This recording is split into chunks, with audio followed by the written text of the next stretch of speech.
So today, because we have to discuss about virtual links, so I have created this type of diagram in which we are having discontiguous areas. Like here you are having area 0, then you are having area 1, and you are having area 2. It means that area 2 will not be directly connected with area 0.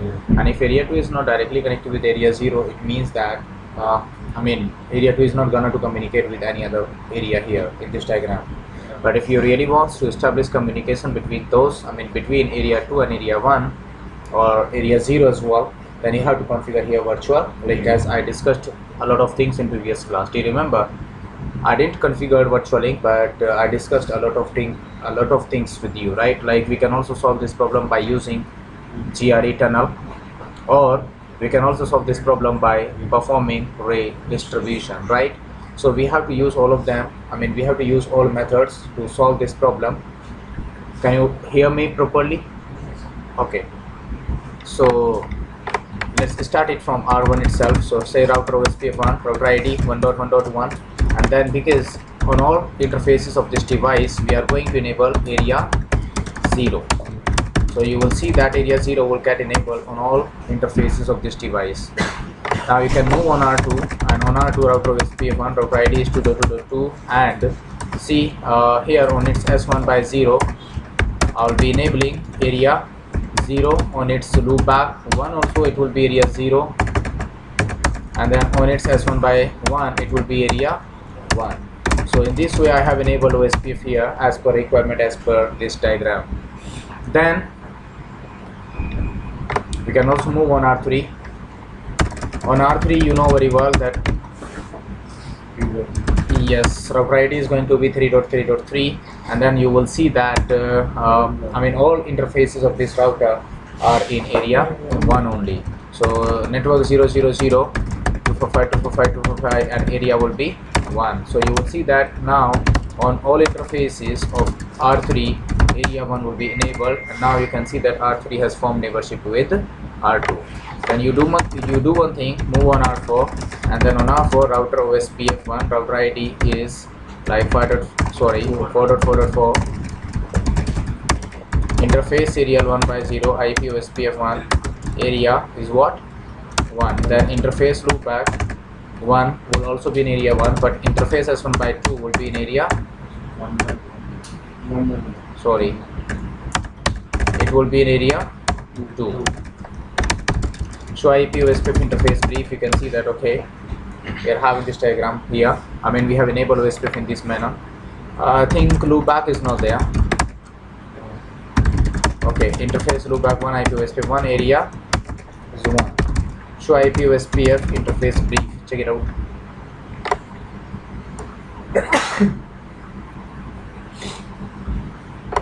Okay, now move on R5.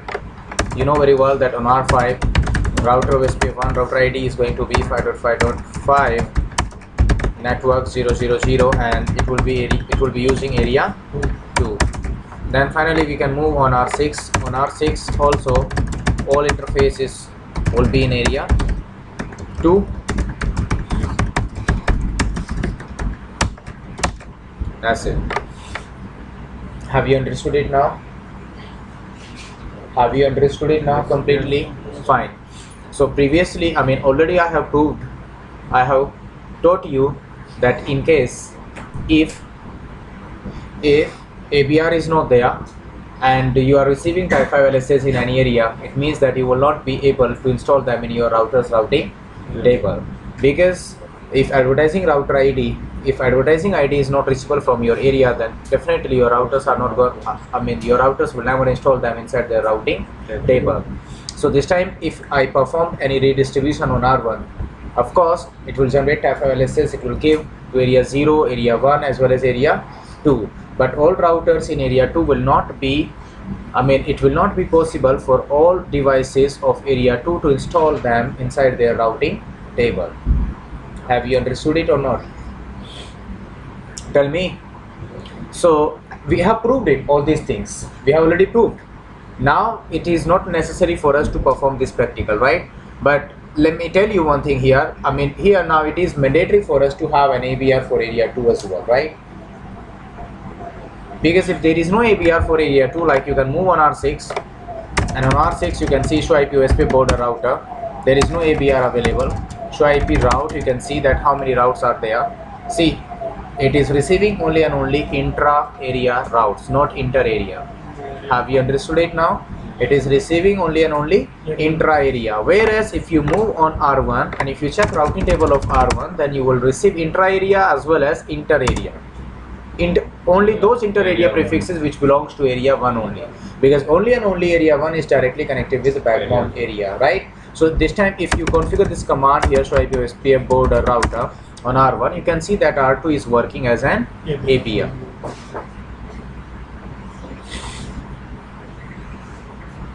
Fine, good.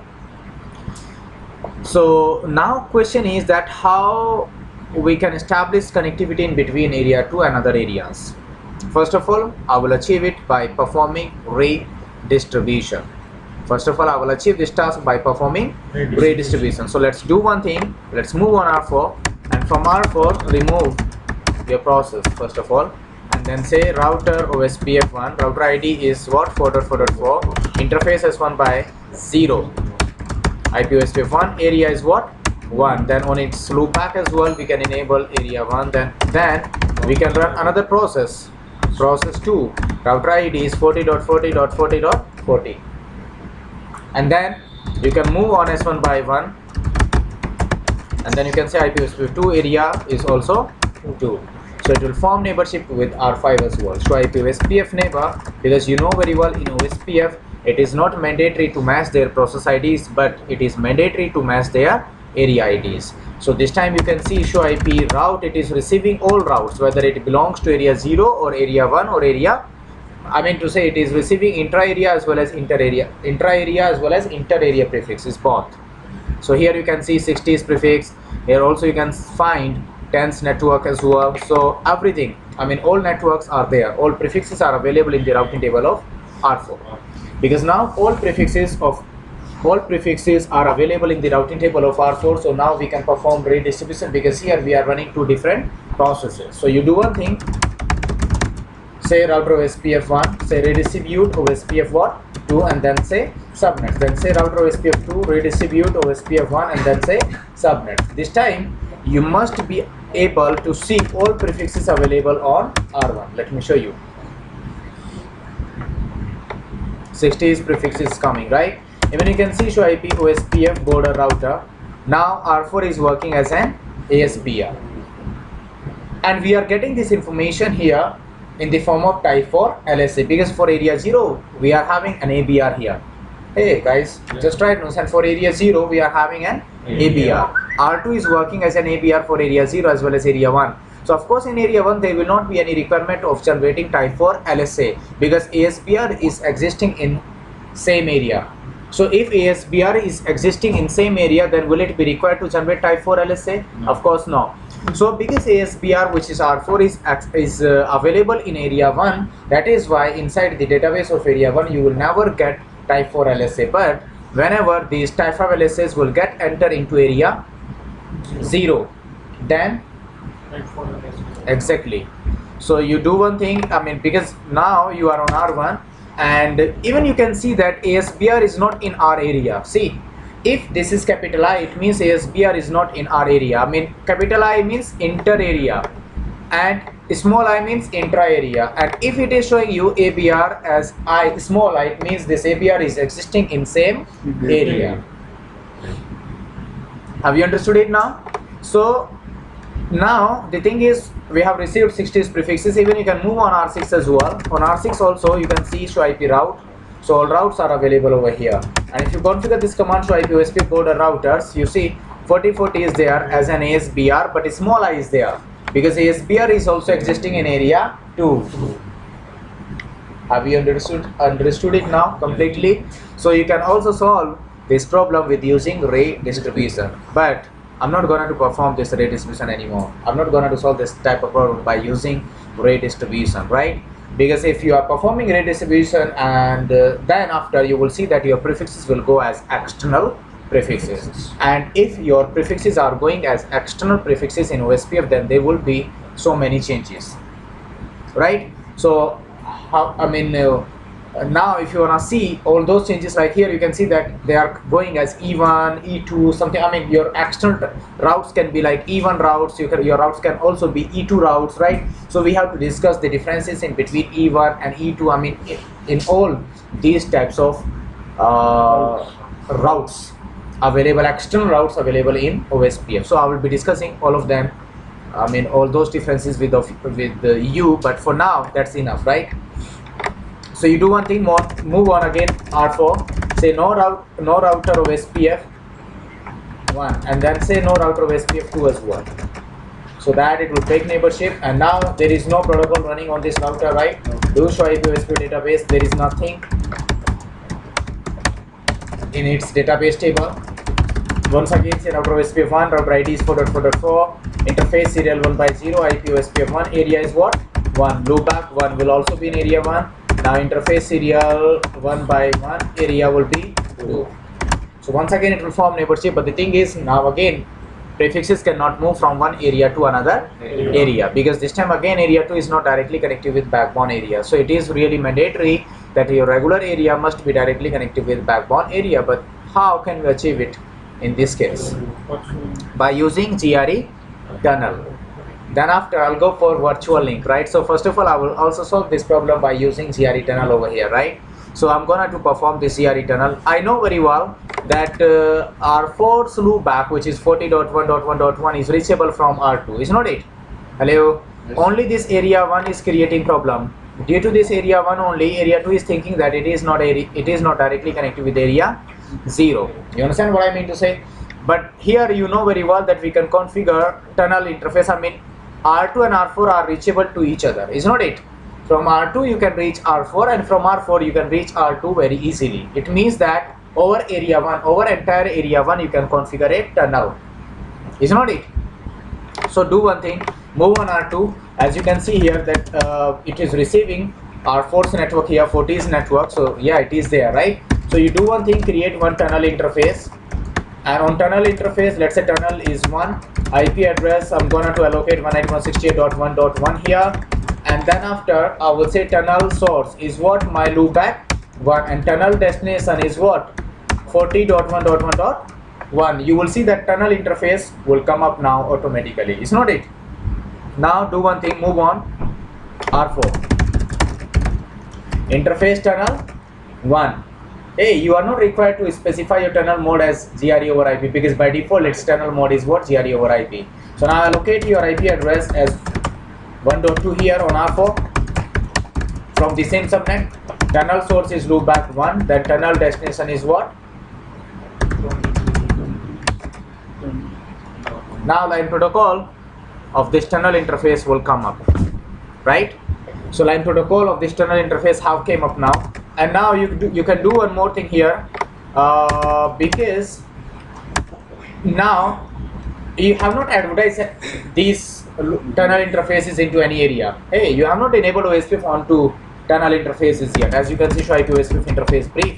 You see, OSPF is not running on tunnel interfaces yet. On R4 also, OSPF is not running on tunnel interfaces yet. Now you do one thing, from R2 try to communicate with the tunnel IP address on R4, so which was 1.2. So yeah, from here we can easily communicate with 1.2. You understand? And I hope that all of you are remember that how traffic goes through GRE tunnel, is not it? Because I saw we have already gone through it, right? We captured all those packets which were going through the tunnel interface, right? So the entire traffic which was going through your GRE tunnel was having two different IP headers. Do you remember? So in same manner, here traffic is going from R2 to R4, right? Then after configuring these tunnel interfaces, now enable OSPF onto these tunnel interfaces. Say router OSPF 1, not on OSPF 1, go to tunnel interface which was 1 IP OSPF 1, and enable area 0. Enable area 0. So that what will happen, because R2 was already having the complete database of area 0. Try to understand. Yes. Area R2 was already having an entire database of area 0, and now I'm gonna to put this tunnel interface in area 0 itself. Then I will move on R4. I will also put the tunnel interface of R4 inside area 0 itself. So that with using area 0, they will form neighborship now. And because R2 was already having entire database of area 0, so it will give that entire database of area 0 to its OSPF neighbor R4. Hello? And R4 will also advertise its information to R2, and then R2 will further give it to R1. Are you getting my point or not? So right now, if you move on R4, because on R4 I have not enabled OSPF on tunnel interface, right? Show IP OSPF protocol. Sorry, show IP OSPF. You can run this command. Is it working as an ABR here? Is it working as an ABR? Of course, no. It is not working as an ABR.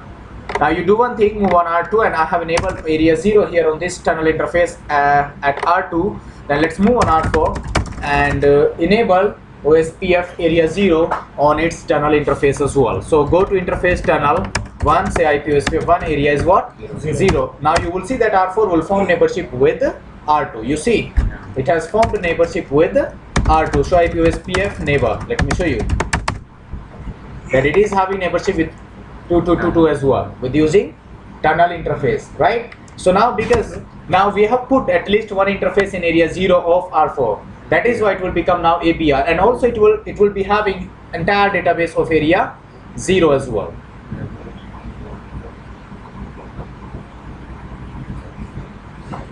Recursive routing. Oh, yeah, it is happening actually. It will also happen here. The recursive routing is happening here.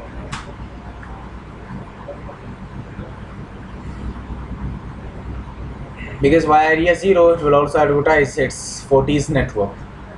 So let's do one thing.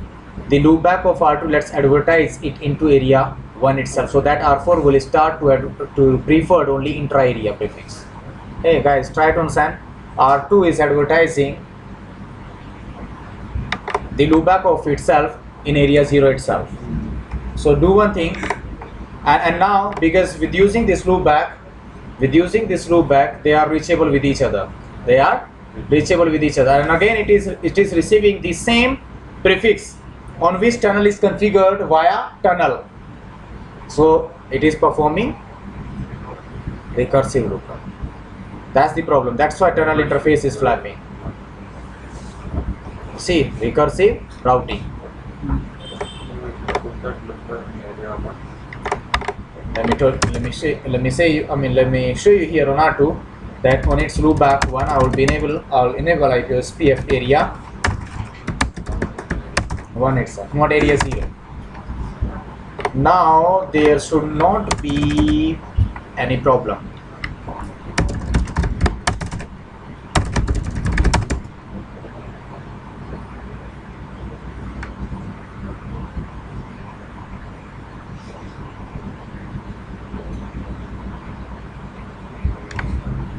Is prefix. Yes, it is there as a intra area now. Fine. Just wait for a moment. Show IP OSPF neighbor.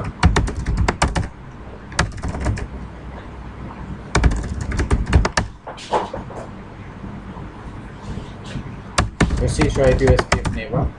It is having neighborship with it, and then fine. This time it should not have any problem actually.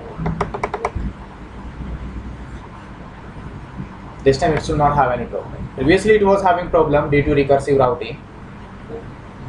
Now might be that you people are confused and why it performed recursive routing. See, internal source I was having the loopback of R2 on R2. On R4 also I was having external source as the loopback of R4. The loopback of R4 was advertised into area 1 itself. The loopback of R2 was advertised in area 0 previously. Now, because area 0 and area 1 were, area 1 was directly connected with backbone area, which is area 0. Yeah, that was true. That is why prefixes were going from area 0 to area 1 and area 1 to area 0. Sir अगर हम लोग when interface उसमें use Exactly. If we would have used on R2 its source address as its serial 1 by 1 IP address, then it could have not occurred.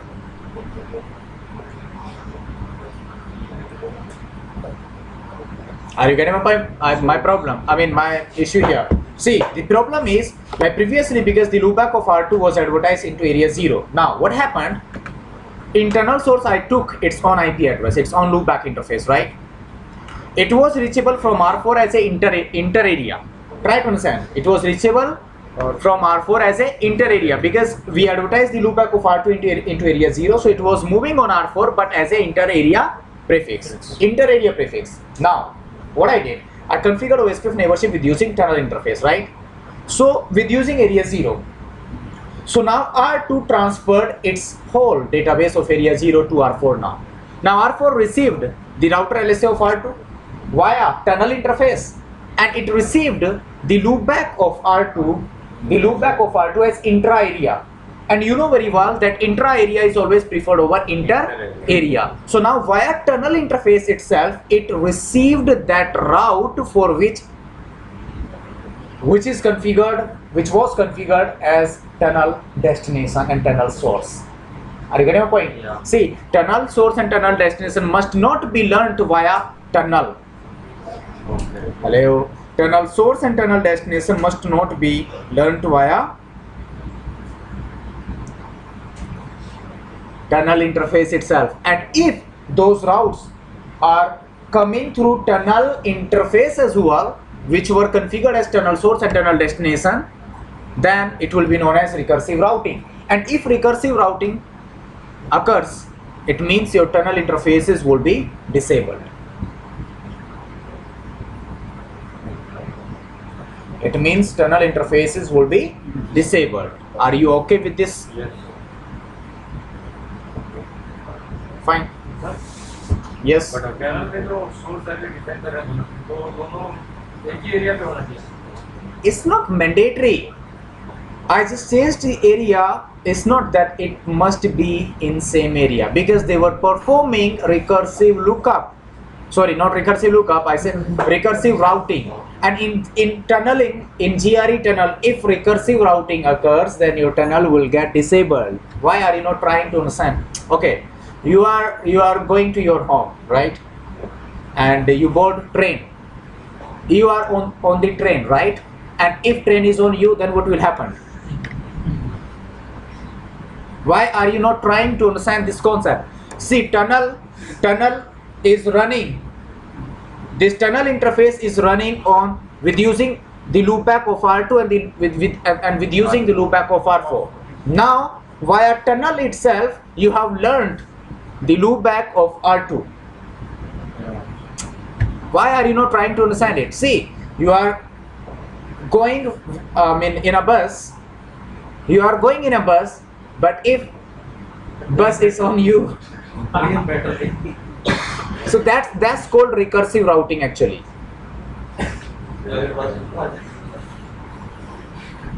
This is recursive routing.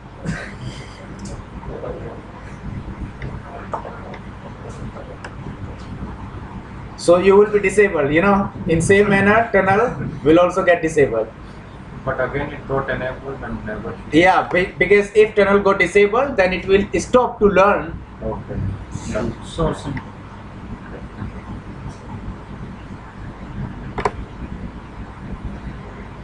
Have you understood it or not? Yes. So remember that tunnel source and tunnel destination must not be learned through tunnel itself. And if it is coming via tunnel itself, then definitely your tunnel interface will get disabled. Your tunnel will not work. That's why we always say that, okay, like if someone have asked you during interview that due to what reason tunnel interface can go down, so you will simply tell that due to recursive routing. Even in troubleshooting, they might use this. They might not. They might. They were having it. Even still, they are having this kind of problem in the T-shoot. I'm talking about lab examination. Fine. So now, because on R4 this problem has been resolved, and now you know why this problem is not occurring. Why is it not occurring now? You know why? Because the loopback of R2 have advertised it into area 1 itself now. Fine. Now area 2 is area 2. I mean, sorry. Now R2 is just exchanging the database of area 0 with R4. Is not it? So still R2 will give its loopback information via tunnel to R4, but via tunnel this time R4 will receive this loopback as inter area, whereas via R3 it is receiving it as intra area. So intra area will always be preferred over inter area. That is why R4 has denied to learn the loopback of R2 via tunnel interface. Try to understand. We put tunnel interface of both routers R2 and R4 into area 0. Now R2 was already having the database of area 0, but this time because the loopback of R2 is not in area 0, however it is in area 0 but in the form of summary LSA, not in the form of router LSA. This time the loopback of R2 is available in the database of area 1 in the form of router LSA. Router LSAs will always be responsible to contain intra-area prefixes, whereas summary LSAs, I mean type 3 LSAs will always be responsible to contain inter-area prefixes, inter-area routes. Fine. So now, because area 2, I mean this R2 has exchanged, this R2 is having neighborship with R4 with using tunnel interface, and in area 0 itself. So what will happen that R2 will exchange the entire database of area 0 with R4. It means that this time R4 is having entire database of area 0. You see, just check it out.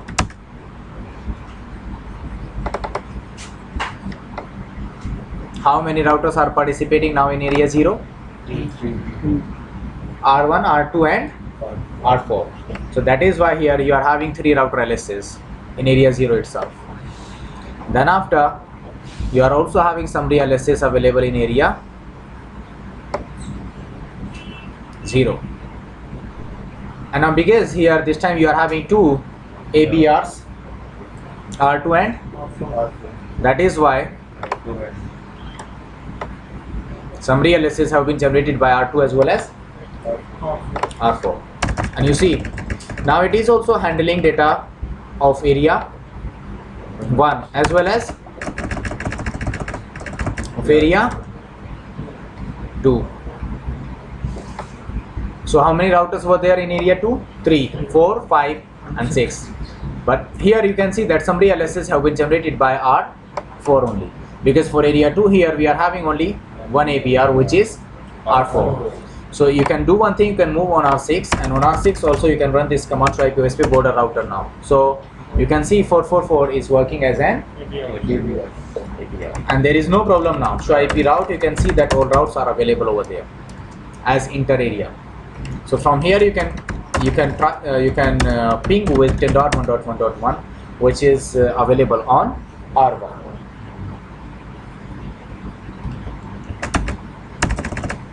Have you understood it now? Fine.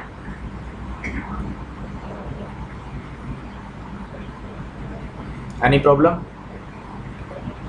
Good.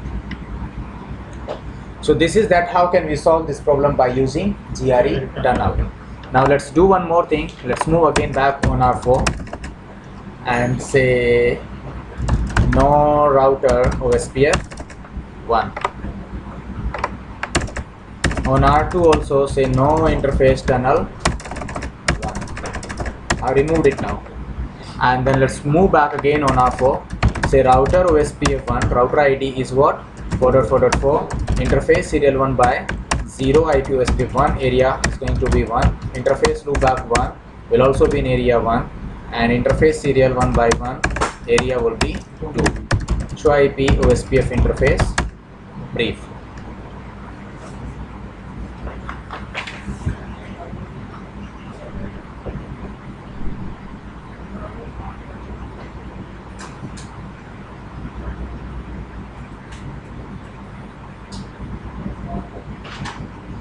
Fine. And once again you will see that there will not be any route available on R5 and R6. Show IP OSP board or router. Let me show you. Nothing. Show IP route. Nothing. Only intra area. Show IP OSP database. Nothing.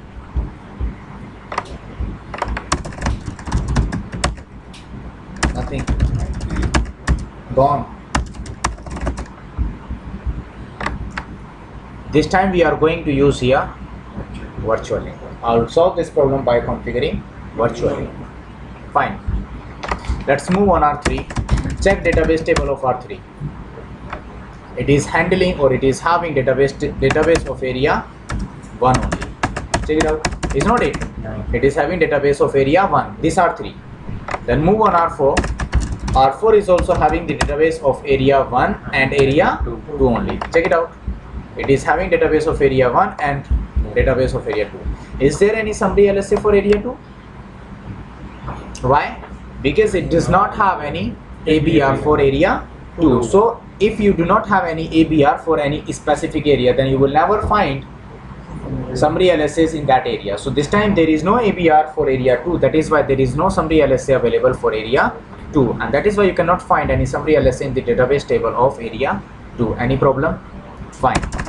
Then after it, because this on this R4 you can also see it is not having any database of area 0 at all, right? It does not have any information of area 0. Now let's do one thing. See, let's move on R2 now. Are you getting my point or not? And let me capture this link.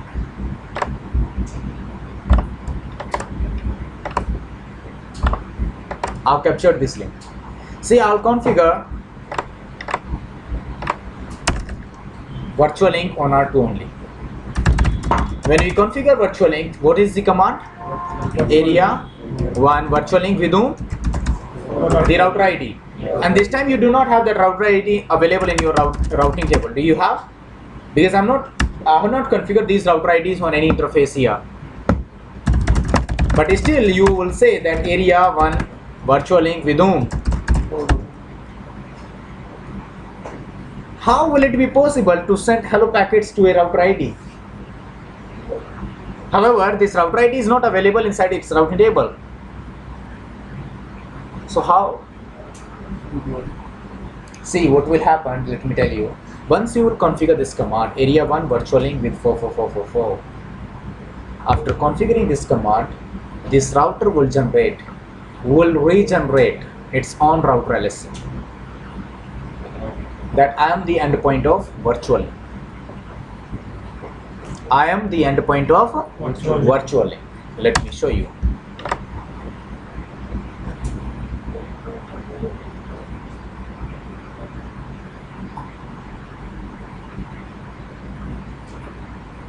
See. See. Understood or not? See, this update has been given by 23.1.2. And let me open it now.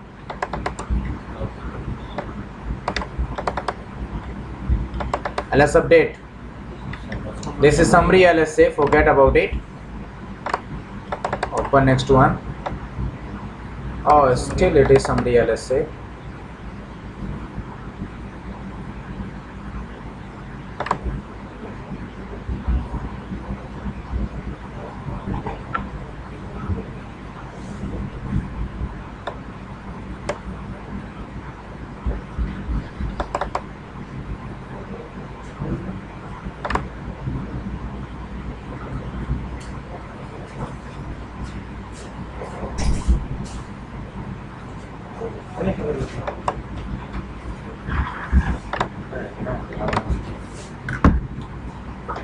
Okay.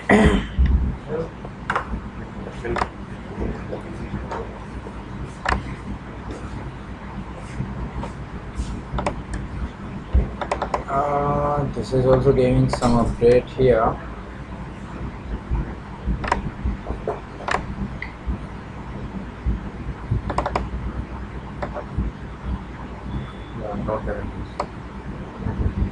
This is router LSA given by 3333.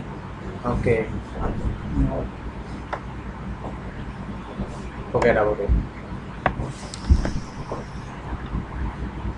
Fine. I just configured. See, I just configured this virtual link at the end of R2 only. That this is the my endpoint of virtual link, right? This 4444. In same manner, I will move on R4, and on R4 also I will say router OSPF one area one is virtual link with whom? The router ID of another endpoint. So this is what 22222, right? So let me show you just after configuring this command.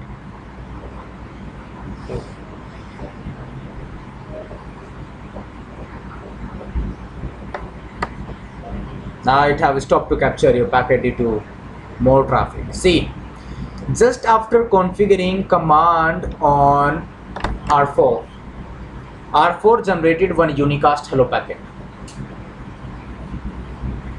R4 generated one unicast hello packet. But after doing configuration at the end of R4, means if you have configured your virtual link only on one end, till that it didn't perform anything, and it will be depending on iOS. In some iOSs you will also find that it starts to show you that virtual link is configured on that end, but this is not configured over here, something like that, right? But here it will be depending on your iOS only. So in some iOSs, what happens that if you configure virtual link only on one end, then it will start to generate unicast hello packet from there only. But this time you see that hello packet has been generated by R4, and it is a unicast hello packet. Remember that over virtual link it will generate only and only unicast hello packet, not only unique hello packet, all packets, whether it is update, it is DBD, it is LSR, whatever it is, it will always be unicasted. Yeah. Because you want to send information from R2 to R4. If you are multicasting it, then it will be received by R3 only, and R3 will not advertise it in the direction of like R4. For an example, if you have sent some information with using multicast address from R2 in the direction of R3, R3 will accept it, but R3 will never advertise it in the direction of R4. That is why it is mandatory that in case of virtual link, whole information will be unicasted. So this time you can see that hello packets were unicasted. Then immediately see hello packet was generated by R2 is not it. See R2, because 23.1.2 is there. See, that is why source is 23.1.2. The next hello has been generated by R4. It is also unicasted. Then DBD is generated by R2, and it is also unicasted. The next DBD is also next hello is also generated by R2. It is unicasted. Next DBD is also generated by R4, unicasted. Next is generated by, then LSR is generated by R4. Then another request is generated by R2, and then they have given update to each other. They are also unicasted update, right? Finally, they have exchanged their updates with each other. Now, it has proved that when we configure virtual link on both sides, they will start to send unicast hello packets, right? They will start to send unicast hello packets. Fine. Now, thing is, because I said that whenever an update, I mean, if you talk about the route, this virtual link information, it is always contained by router LSA, because VBit is there, virtual link endpoint, right? So this time let's do one thing. This update is generated by, let me show you. This is also summary LSA, that's not good actually.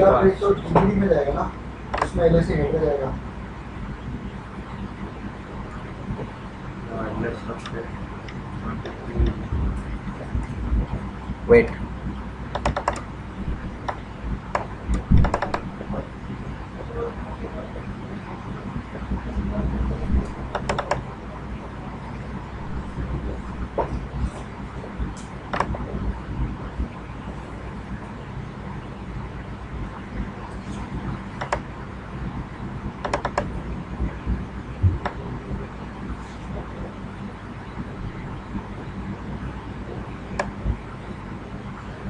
This router LSA is generated by Flag. R2. Where are flags? This is B is border virtual link and point must be there. Then connection is 300 ms over.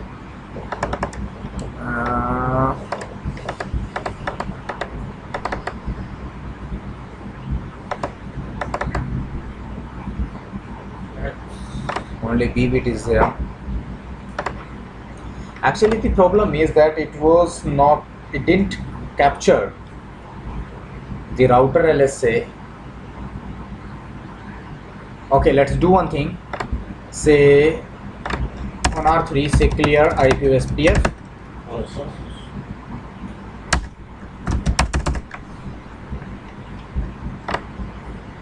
Oh, but it is not capturing anything. Just wait for a moment. Just wait.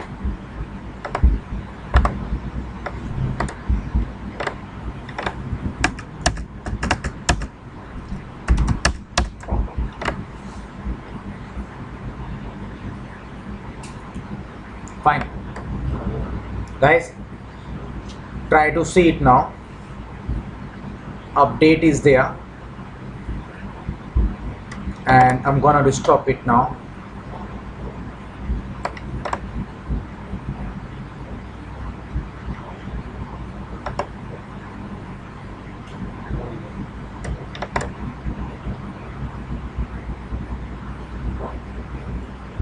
This update packet, ls update. This update is generated by 23.1.2. Let me open it.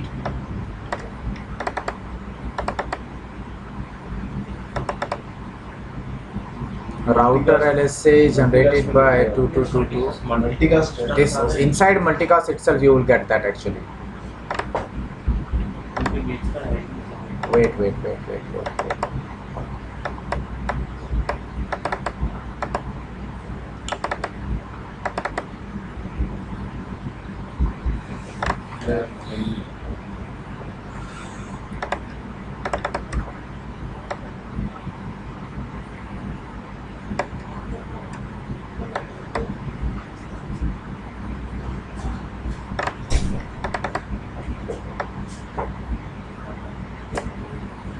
Should have shown me.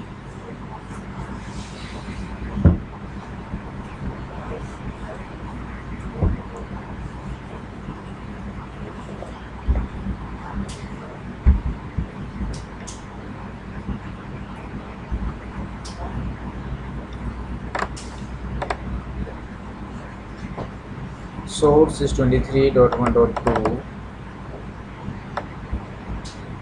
My god.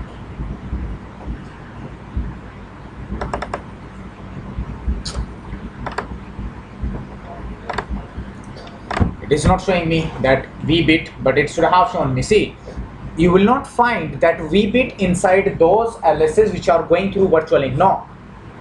Even if you are having a router LS in the database of R3, of R2 as well as of R4, because R2 will generate its own router LSA for area 1, R4 is also generating router LSA for area 1. So whenever R2 will generate its router LSA for area 1, in that router LSA it will specify this V bit, so that routers can come to know that okay, here virtual link is configured in this area. And when R2, because R2 is receiving router LSA of R4 and R4 is also receiving the router LSA of R2, right? So R4 can easily come to know that what is the endpoint of virtual link. That is why we are specifying the router IDs, because by using router ID it will check its router LSA. Like if I am saying on R2 that okay, my virtual link is with 44444, so it will check the router ID, it will check the router LSA.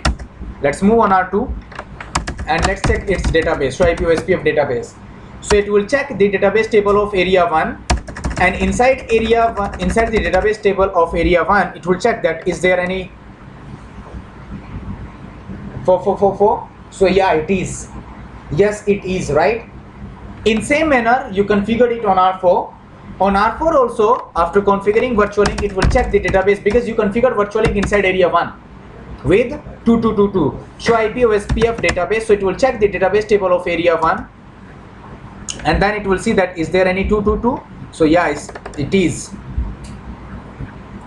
And then one more thing, same as GRE tunnel, virtual link also creates a virtual interface. Same as GRE tunnel, virtual link also creates a virtual interface. Let me show you. On R2, show IP OSPF interface brief. You check it out. See, virtual link is there. VL0, same as tunnel interface. But to tunnel interface, you allocated an IP address from different subnet. Do you remember 192.168? But this time, this virtual link will pick that IP address automatically.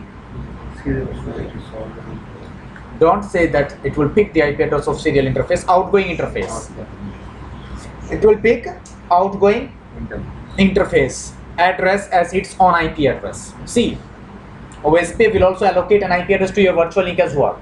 However, still if you say show IP interface brief here, you will not get this virtual link. But inside show IP OSPF interface brief, you will get it. And this IP address is also configured on serial 1 by 1. So basically, here on R2, on its virtual link interface, it have allocated an IP address as 23.1.2, and by default, what is the network type of virtual link? Is point to point. What is the cost of it?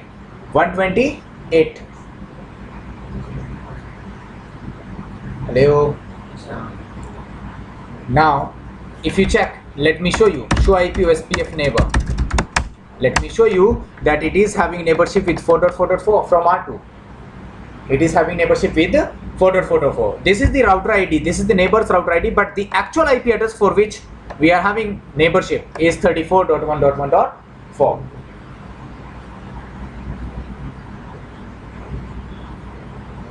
It means the IP address on R4 for its virtual link is what? 34.1.4. Check it out. Move on R4 and say show IP OSPF interface brief. And by default, this virtual link will be member of area 0. So we always says that to become an ABR, at least one interface must be in area 0. So this time, this requirement has also fulfilled by OSPF. It has put this virtual link interface inside area 0 itself. Show IP protocol. So, see. Show IP OSPF.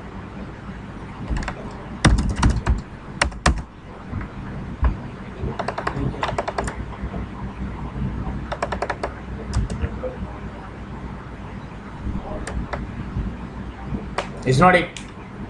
Virtual link and It is having number of interfaces is what? 1, which is virtual link itself. Hello. Yeah. It says that R4 is having one interface in area 0, which is virtual link itself. As you can see, show IP OSPF interface brief. So same as GRE tunnel, now they have created virtual link. What? So virtual link at endpoint.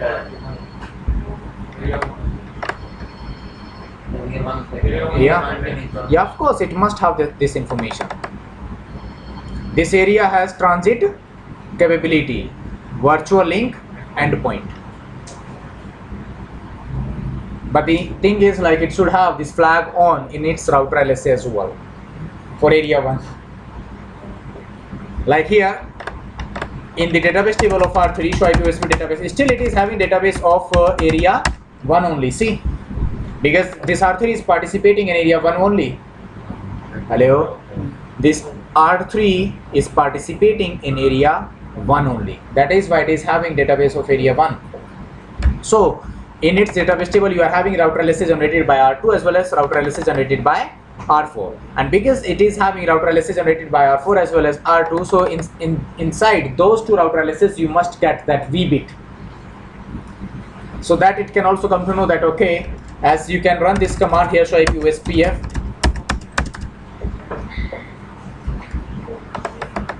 this area has transit capability, because you know very well That what is the meaning of it, right? Because this area have become now transit area, because this area is having now virtual link endpoints. So how has it came to know? By looking at router LSA, and inside router LSA it find VBit inside the router LSAs of R2 as well as R4. However, we didn't find those flags inside the update packet, inside the packet which was captured by Wireshark. But here, as you can see that here it is having this information, is not it? If you go to R6 and if you configure the same command here, so IP Ospfpart, is it showing you that command here that this area is transit capable or something like that? No, because you have not configured any virtual link here on the top of this area. If you configure virtual link on the top of area 2 as well, then also it will start to show you that okay, this area also have transit capability. So like on R3 it was showing you. Hello. Yes. So this time you configured virtual link over area 1. So on all routers of area 1 you will get this message or this configuration. However, you can disable this feature of this transit capability. I will let you know that in which conditions you will require to disable this feature. Hello. Try to understand. I will also let you know that in which conditions we will require to remove this transit capability. I mean to say we can remove this transit capability actually. Sir अगर manual summarization करी हो तो transit area में समय जल्दी को नहीं जाएगा. Of course, it will go. How? I mean, you are saying that summarization, you wanna configure like summarization on R4 for the prefixes generated by R1.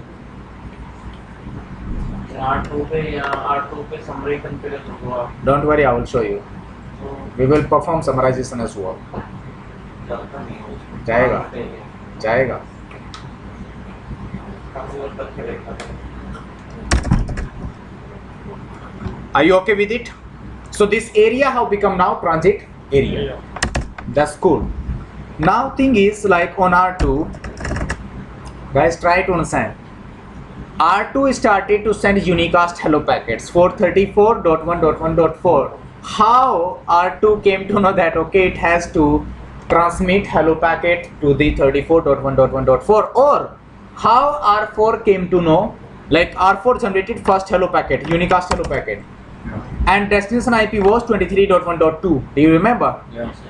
Destination IP was 23.1.2. So how R4 came to know that okay it requires to send hello packet to 23.1.2 only?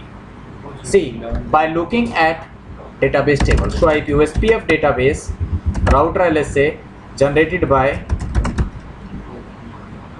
for area 1, because you configured virtual link inside area 1, so it will open router LSA of 2222 inside area 1. Let me show you, this is for area 0, but we have to see for area 1. So this is the area 1. See, this is area 1's router LSA generated by 2222.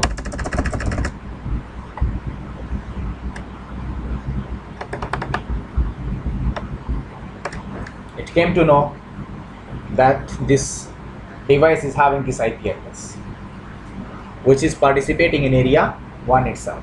That is why it started to send unicast hello packets. So basically this virtual link is also kind of tunnel. Are you not getting my point? This virtual link is also kind of tunnel, like we configured GRE tunnel. It is also working as a GRE tunnel, but the only difference in between GRE tunnel and even for GRE tunnel, I also configured those tunnel in area 0 itself. Here virtual links are also configured in area 0 itself. So there is no difference in between virtual link and GRE tunnel, but there are some small differences, like virtual link is always configured as a demand circuit. Even GRE tunnel was also point to point, don't worry.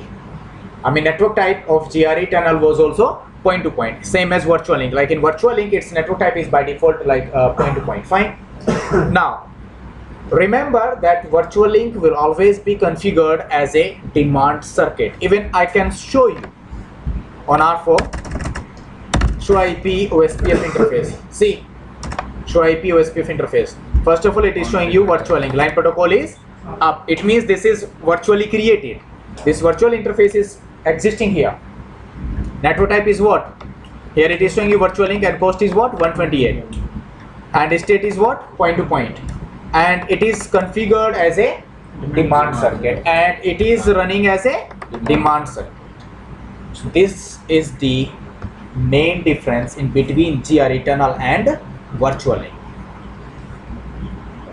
In case of virtual link, virtual link will always be configured as a demand circuit. Virtual link will always be configured as a demand circuit. Now you will ask me that what is the meaning by demand circuit? Remember that if you are having your neighborship over demand circuit, hellos will always be suppressed after neighbor formation, after neighborship formation. So right now you can see that do not HLSA allowed. Second thing, neighbor count is 1, adjacent with the neighbor with this, and hellos has been suppressed. It means now it is not sending hello packets anymore to its neighbor 2222. As you can see, show IP OSPF neighbor.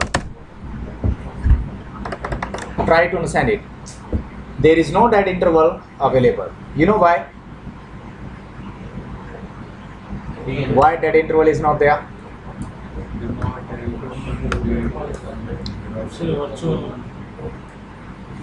It's not virtual. Means if it is a virtual link, then it will not have dead interval over here. Eh? No, it's not. It's not true. Because virtual link is running as a demand circuit. So whenever you will configure anything as a demand circuit, any link as a demand circuit. So previously you can, by default OSPF is running virtual link as a demand circuit. Even you can also configure any normal link as a demand circuit as well in OSPF manually. So whenever you will configure any link as a demand circuit, hellos will always be suppressed just to reduce bandwidth utilization. Just to reduce bandwidth utilization. But remember that before, till the formation of neighborship, it will keep on to send hello packets. But once neighborship will come up, then it will suppress hello packets. As we saw that first of all they exchanged unicast hello packets, but then after formation of neighborship they stopped to send any type of hello packet. Unicast hello packet. Have you understood it or not? Piyush? Yes, sir. Virtual link will always be configured as a demand circuit. And if you remember, we configured GRE tunnel interface in area 0 itself, right? And by default virtual link is also configured in area 0 itself, as you can see here on R4, show IP OSPF neighbor. Sorry, show IP OSPF interface brief.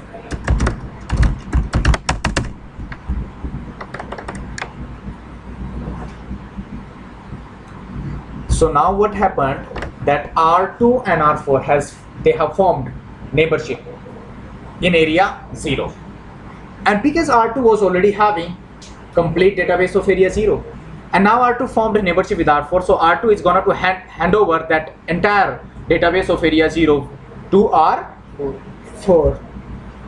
R4 have also started to participate in area 0.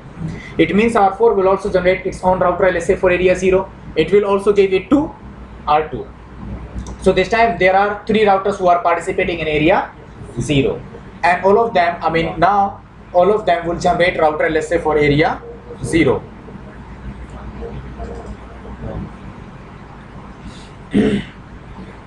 Have you understood it or not? So because now 3 routers are participating in area 0, so 3 router LSAs will be available in area 0 database, in the database of area 0. Now, as I said that if your link is configured as a demand circuit, then hellos will always be suppressed. Fine. But along with that, DNA bit will also set DNA bit will also be set onto all those LSAs which are going through virtually. Which are going through demand circuit. Remember that whenever any update, any LSA will go through the virtual link. I will not say virtual link, I will say demand circuit. Whenever a LSA will go through the virtual link, DNA bit will be set onto it. You know why? Because by default OSPF sends periodic updates after every 30 minutes.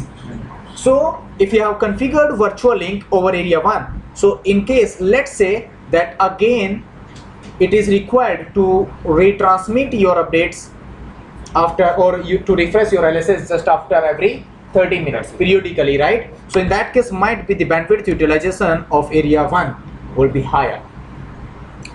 So remember, virtual link is by default configured as a demand circuit, and if any link is configured as a demand circuit, then by default hello messages will be suppressed after formation of neighborship, and also DNA bit will be set onto all those LSAs which are received through virtual link, which are coming through virtual link. Have you understood it or not?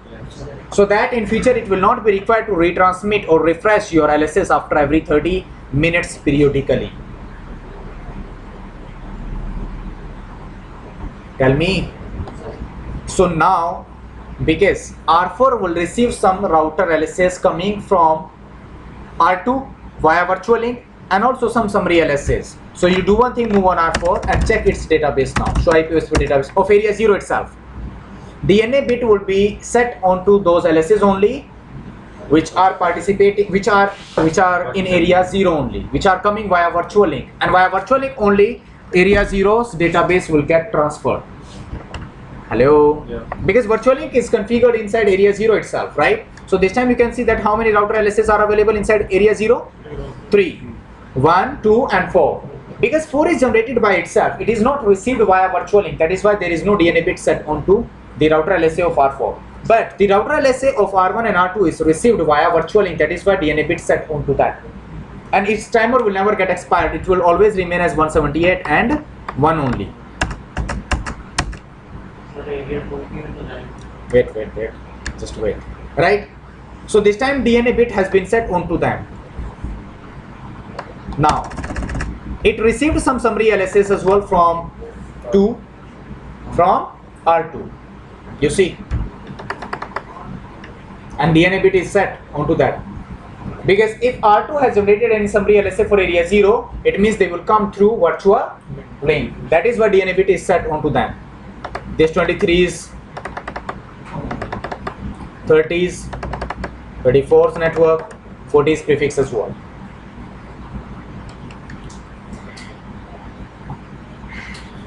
So if we check in R2, the DNA bit will be for router 4. Yes. Like if you move on R2, show IPOSP database, see, check the database of area 0. You see that router LSA coming from, R4 has given this router LSA to R2 now. That is why this DNA bit set onto it, because it is coming via virtual link. Are you getting my point or not? Even R4 also generated some summary LSAs too, and those summary LSAs are coming back to R1. So DNA bit also set onto them, but generated by R4 only. See, and via virtual link only area 0's database will get transferred, will get exchanged. Now, see, because R4 is having at least one interface in area 0 which is required to become an ABR, and also it is having entire database of area 0. So what will happen, that it will put LSAs from area 0 into the database of area 2 as well. This R4 will put or will inject routes from area 0 into area 2 as well. Show IPOSPF database. Check it out. Do not check the area 1's database. Check the database of area 2. How many router LSAs were there in area 2? Is there any DNA bit? No. You know why? Because they are not coming via virtual link. It is also having some summary LSAs generated by R4. Are they coming via virtual link? Are these LSAs coming through virtual link? No, that is why, because these are generated by R4 itself. You know, R4 received it via virtual link, but finally whenever they will be injected into area 2, they will be injected by R4 itself. That is why there is no DNA bit set onto these LSAs of area 2. But remember, whenever LSAs will be injected from area 2 into area 0, and then it will give them to R2, then R4 will give them to R2.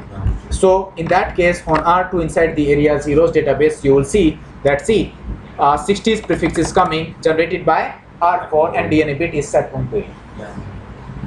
Understood or not? But whenever area 0 will give these LSAs to any other area now further, like area 3 or area 4 or area 5, this DNA bit will be stripped. This DNA bit will be removed. Like for an example, if you move on R4 itself, we saw that inside area 0, DNA bit was there for 20's network, is not it? For 10's network as well. Where is 10's network? It's coming inside the router LSA actually. It's coming in the form of router LSA actually. And see, DNA bit is set, right? But whenever after breaking up this router LSA into summary LSA, it has put those prefixes inside the database of area 2 now. But you see, is there any DNA bit now?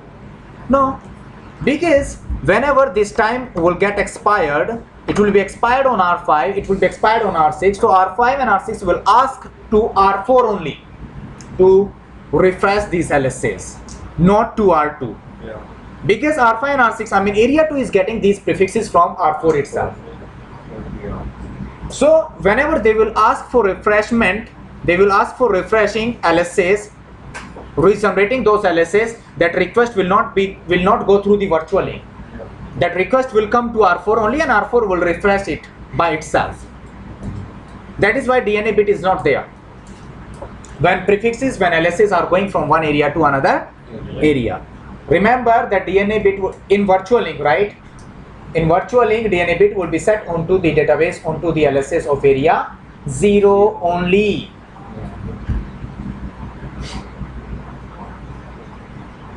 You people have break for 5 minutes and then after.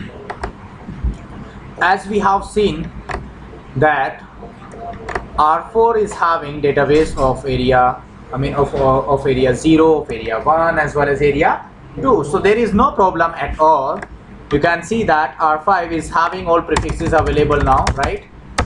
And also we have seen that virtual link is configured as a demand circuit. That is why there is no dead interval, because it is not sending hello packets anymore, because it has suppressed hello packets. That is why there is no dead interval. Now we are having one disadvantage of it. You know what is that disadvantage? We can configure authentication for virtual link as well, right? So now I'm going to teach you that how to configure authentication for virtual link. So router OSPF1, so you can say area 1 virtual link with what? 4.4.4, and then you can enable authentication. Which type? Authenticate. If you want to enable only plain text, then just press enter here and then allocate authentication key. But if you want to configure MD5, then say message digest and then say area 1 virtual link with 4444, message digest key is 1 MD5 and then Cisco at 123. Now I will show you that neighborship will never go down. However, I configured authentication only on one end. You know why? Because they have already suppressed their hello packets. So that neighbor will never come to know that okay, authentication is getting mismatched. But whenever there will be any update, it will inform to its, because it will send that update to its virtual link neighbor as well. Yes. And because authentication is part of all types of packets, whether it is LSR, LSU, LSEC, hello, whatever it is, DBD, authentication is part of all packets. So if there is any change, any change occurs, like if you move on R4 now, show IP OSPF neighbor, there is no problem at all. Neighborship will not go down. But in case if any update occurs, if any update goes through the virtual link, then it will break neighborship. Let me show you. I will simply shut down the loopback of R1. Yes, so that it will give that update via virtual link as well. So once this R4 will receive this update, you will see its dead timer has started now. Yeah. So once its dead interval will get expired, you will see that neighborship will go down. But see, they have fixed this problem in new iOS 15. In iOS 15, if you configure authentication only on one side, then after it will activate its dead interval automatically. And it will break neighborship if you do not configure authentication on another end. Are you getting my point? So they have fixed this problem in iOS 15. So now let's move back again on R1, say no shut, this loop back 1, say no shutdown, so that once again it will come up, but this time on R4 virtual link neighborship will not come up without configuring authentication. So do one thing, router of SPF1, Area authentication is message digest, then area 1 virtual link 2.2.2 message digest key 1 MD5. Now your virtual link neighborship must come up. only there is a that What? It have came up, right? So in this way you can configure authentication for virtual link. Have you understood it or not? But remember that you can also configure your authentication type globally as well. Like if you have said router SPF1 and then area 0, authentication is what? message. You know, because virtual link is also part of area 0. So authentication will also get enabled on virtual link as well by configuring this command over here on R2. Is not it? So you must remember the meaning of this command.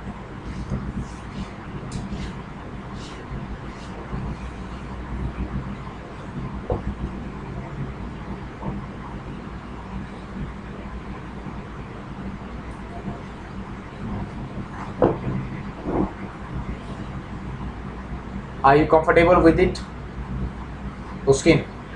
That how to configure authentication for virtual link and all these things, right? Fine.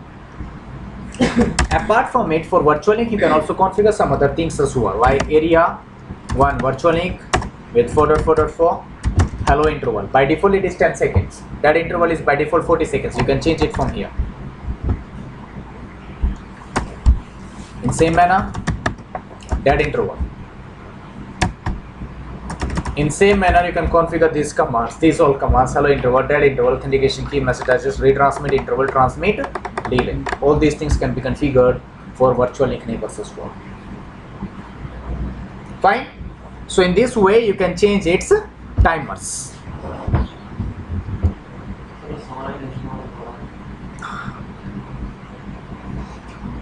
With time, everything will be performed.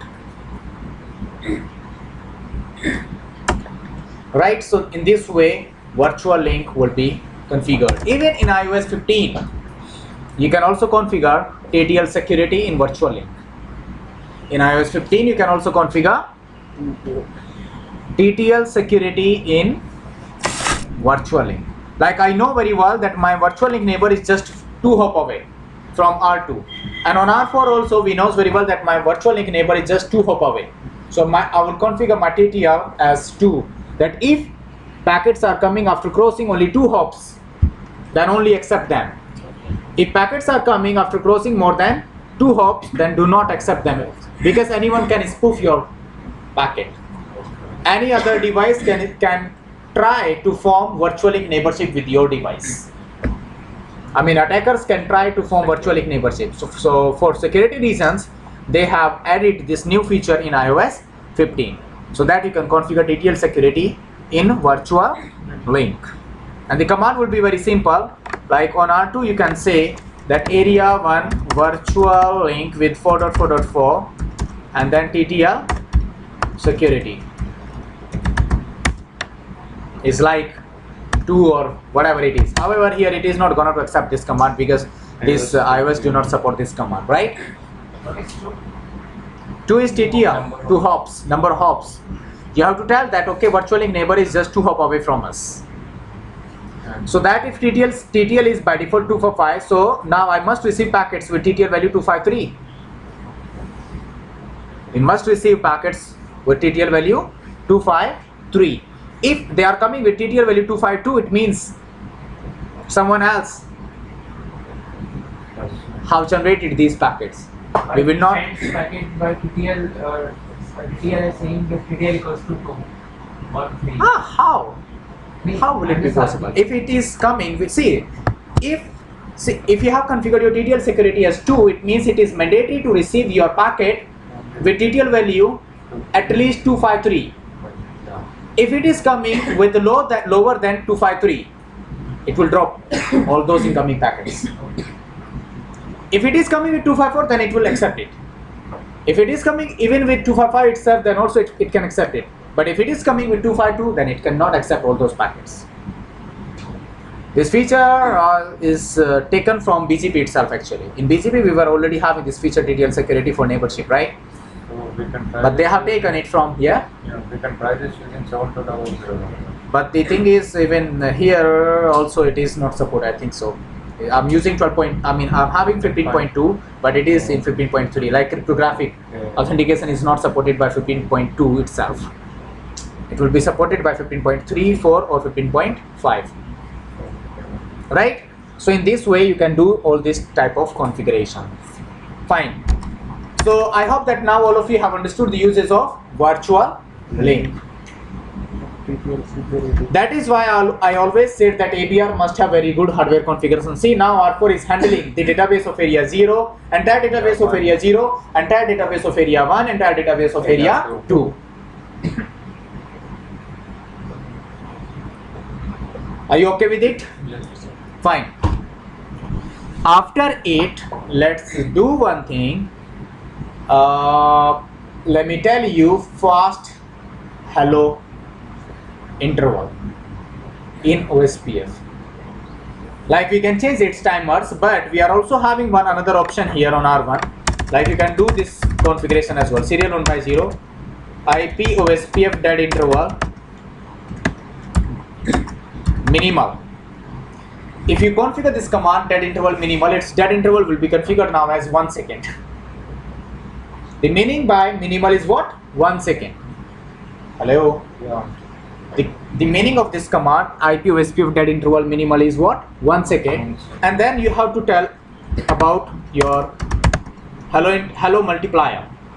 If you says that hello multiplier is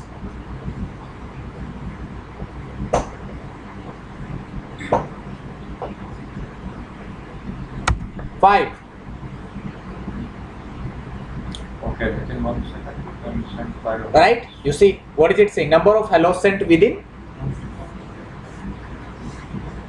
1 second.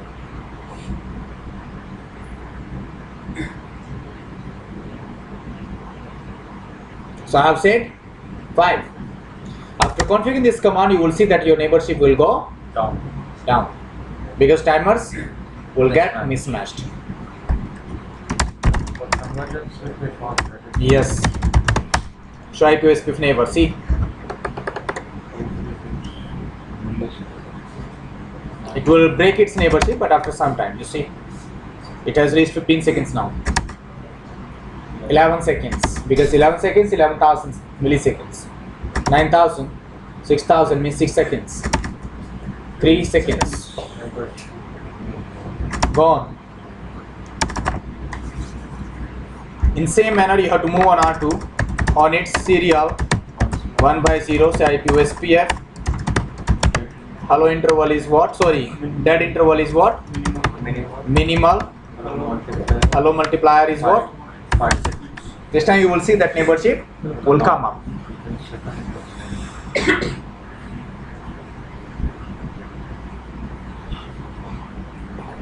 Hello multiplied for 5 minutes. Equals 5 hello. What? Hello multiplied 5 minutes. It will send 5 hellos in 1 second. 5 hello. So Right. it will be faster than EIGR. Of course. But SPF algorithm, another some global timers are also there, right? Some global timers are also there, so we cannot say that now it have become faster. I mean, its convergence have become faster than EIGR. We can't say. Understood?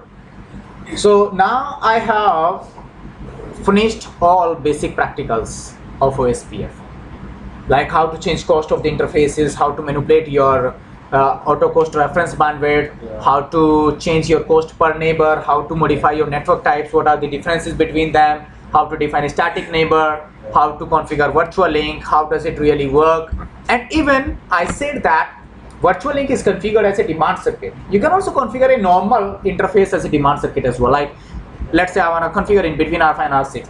I don't want to send R5 and R6 to, I don't want to let R5 and R6 to send hello packets to each other, right? So you do one thing, move on R6 and go to its serial 1 by 0, because you know very well that R6 is connected with, tell me, with R5 on its, with using serial 1 by 0. So you say IPOSPF is what? Demand circuit. Just configure this command. And it's not mandatory to configure it on both sides. Just configure it only on one end. Now both routers will negotiate that, okay, this link is configured as a demand circuit. Now what will happen that they will not send hello packets to each other, and also whenever this R6 will receive an ELSA via this link, DNA bit will be set onto it. Show IP OSPF neighbor. Is there any dead interval now? Show IP OSPF interface on the serial 1 by 0. Hellos have been suppressed because it is configured as a demand circuit, right? Now you can check show IP OSPF database as well. Still it is not showing you DNA bit, but if you say clear IP OSPF process, now it will start to show you DNA bit as well. Show IP OSPF database. Check it out. On all LSAs, whether it is router LSA or summary LSA, because all of them are coming through this demand circuit. That is why DNA bit has been set onto them. So that now R6 will never ask to these devices to retransmit their LSAs after every 30 minutes periodically. Hello? This is called demand circuit. And that is why I said that by default virtual link is configured as a demand circuit. Yes. And what is the IP feature? Some multicast For what? in this demand circuit. Of course they will be using here, it's not virtual links, so they will send only multicast, but only once, right? Yeah. They will send hello packets, they will send multicast hello packets till neighborship comes up. Once neighborship will come up, it will stop. They will stop to send hello packets to each other. When you do one thing, you can capture this link as well.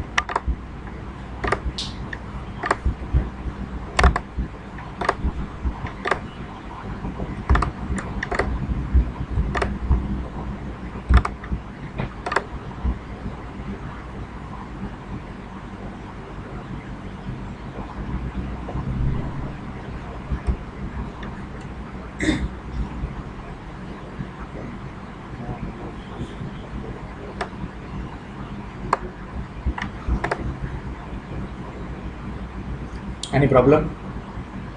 Are you okay with it? So, when you say that demand circuits suppress the load and there is no 30-minute suppress interval. Exactly. So what happens when that interval comes? And The circuit doesn't forward that. Information. Huh? If there is any change, it will generate incremental update. You understand? It does not stop those incremental updates. It is stopping only and only periodic updates. The periodic update of 30 minutes. So say for example, if this topology out of 4 does a 30-minute refresh, Yes. and then that update reaches router 5. Yes. Router 5 will suppress that and not forward it to router 6. Exactly. It's not like that R5 is not gonna to send it towards R6. See, if R5 receives any update coming from R4,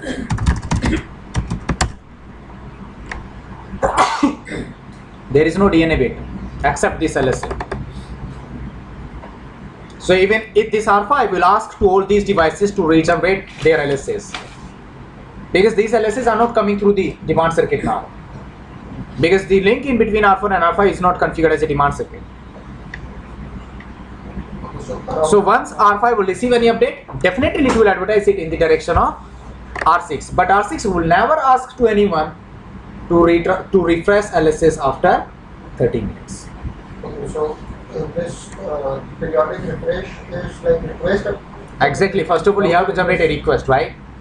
Like on R6, if timer has expired, 30 minutes have expired, then R6 will generate a request that okay, I want these updates, I want these LSAs once again, just to check consistency of your database, that whether all devices are having common database or not. Yes. So request generate to Why?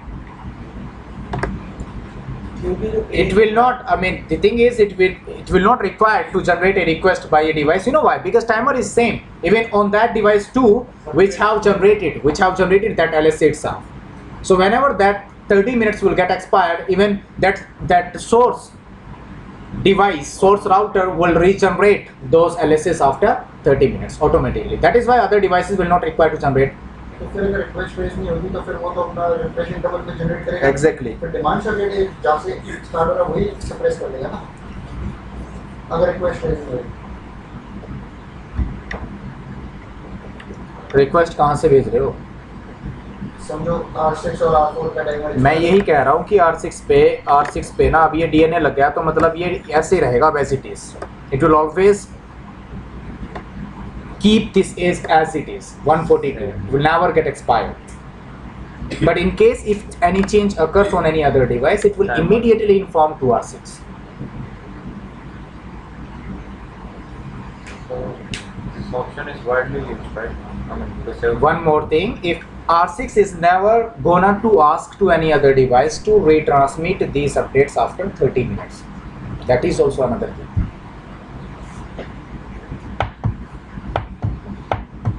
However, the source like R4, like for an example, if R5 is there, R5 will definitely ask to R4 to retransmit updates after 30 minutes. So in that case, R4 have to generate those LSAs after 30 minutes. Even like for an example, if you move on R4, show IP OSPF database, check the database table of area 2. So DNA is there because it's a part of LSA itself. So this router, this device R4 is not gonna to ask to R6 to regenerate this LSA after 30 minutes. So no one in this area, in this entire area 2, no one will ask to R6 to generate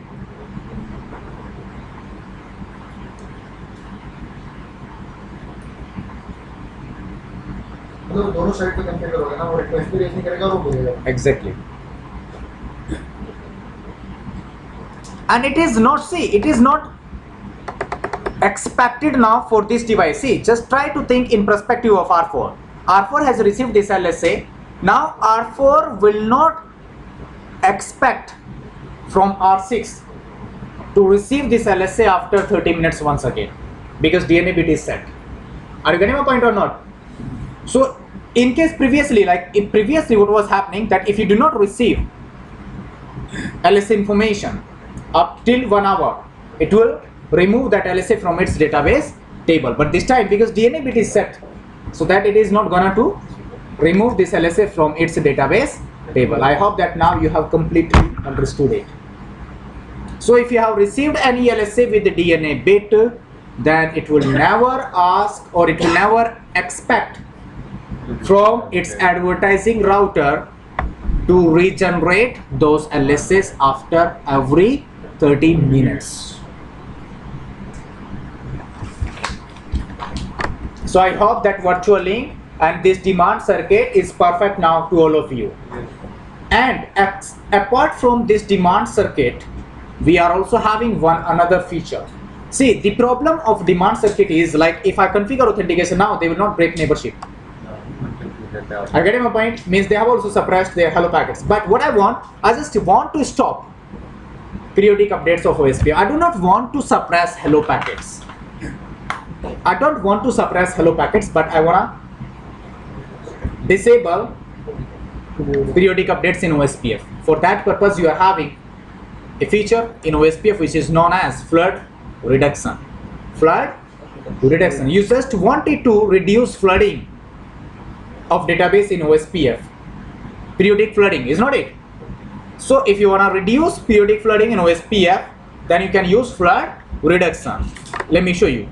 I'm on R6 now. On its S1/0, I will say no, or you say IP OSPF demand circuit.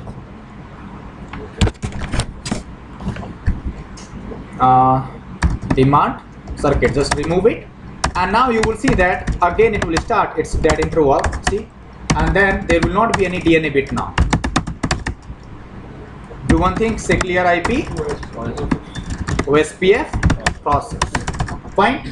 So you will see that there will not be any DNA bit now. Is there? Nothing. Understood? Fine. But this time I'll configure flood reduction in same manner. Go to under interface mode, serial 1/0. You cannot enable these commands globally. You have to configure this command under interface mode itself, right? So now because we are having one neighbor onto this interface, so I'll say IP OSPF flood reduction. Once you will configure this command, now you are not required to configure it on both sides, right? After configuring this command only on one side, see show IP OSPF neighbor. See, that interval is still there. It means you have not suppressed hello packets. It have not suppressed hello packets. But if you see show IP OSPF database, you will see that DNA bit is set over there. Clear IP OSPF process. Just wait for a moment.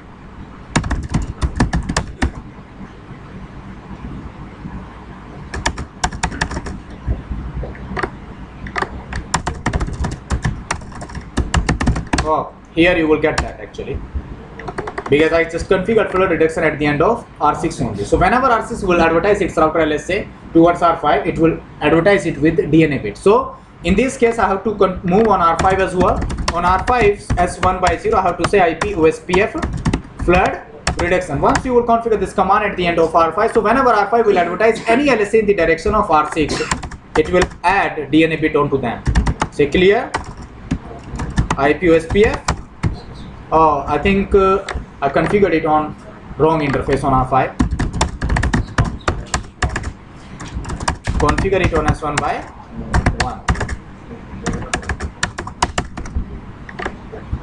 Move on R6 now.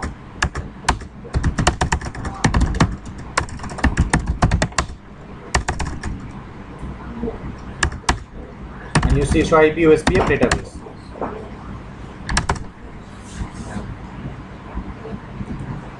So this is also another feature of OSPF, flood reduction.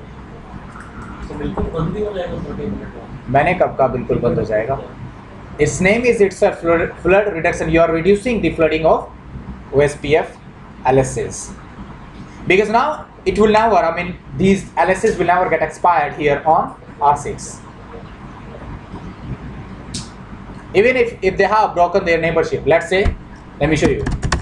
Serial 1/0 on R6, I have shut it down, so it will break its neighborship, but still it will keep.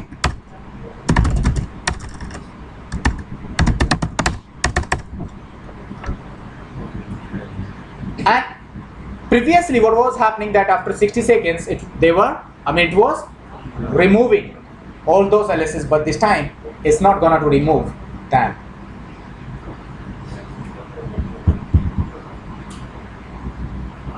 DNA वाले को तो वैसे भी नहीं वो remove करेगा। हाँ, तो वही तो बता रहा हूँ कि डीएनए कब आया? जब फ्लड रिडक्शन कॉन्फ़िगर किया। Have you understood it? Now it's not gonna to remove all these LSs from its database table forever. अगर हम लोग जैसे ट्रिगर्ड अपडेट अगर हो जाता है उसमें कोई इंटरप्रेट डाउन होता है फिर तो रिमूव कर Of course. See, you are not reducing your triggered update. This is all about the flooding. We are talking about, demand circuit, and this flood reduction is all about your periodic updates. Once again, neighborship will come up, so that it will not require to ask to its neighbor to retransmit those LSAs once again, right? Because it is already having those LSAs available inside its own database table. Fine. So in this way, flood reduction will work in OSPF. Now, I have to stop performing practicals on these type of small CCNA based topologies. Sir actually sir वो मतलब कि एक बार क्या एक area 0 में manual सब होगा, अब आ रहा हूँ ना. Now we are going to perform practicals with using this topology.